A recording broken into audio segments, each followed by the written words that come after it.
ஒரு வீடியோ பார்த்திருப்பீங்க, ரொம்ப வைரலா போயிட்டு இருக்குது. அவனை வெளில வர சொல்றீ. வெளில வாடா.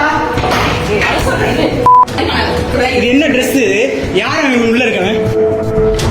திருச்சியில தன்னோட மனைவி வேற ஒருத்தர் கூட அஃபேர் இருக்க பார்த்த கணவன் ரொம்ப கோவம் தாங்காம அவங்களோட மனைவியை கொண்டுட்டாரு. அதனால இப்போ ஒரு குடும்பமே அழிஞ்சிருச்சு. அவரு ரொம்ப கோவப்பட்டன்ட்டு தேம்பி அழுது ஒரு வீடியோ போஸ்ட் பண்ணியிருந்தாரு.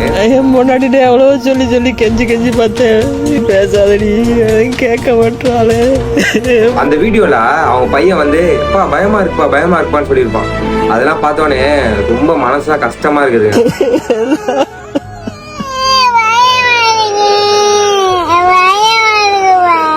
ஆனா எனக்கு ஒண்ணு மட்டும் தெரியுதுங்க, ஒருத்தவங்க உங்களுக்கு பிடிக்கலையா தயவு செஞ்சு விலகிடுங்க. அது ஆணா இருந்தாலும் சரி, பெண்ணா இருந்தாலும் சரி. நம்ம நேசிக்கிறவங்க இந்த மாதிரிலாம் பண்ணும்போது அதெல்லாம் சொல்றதுக்கு வார்த்தையே இல்லைங்க.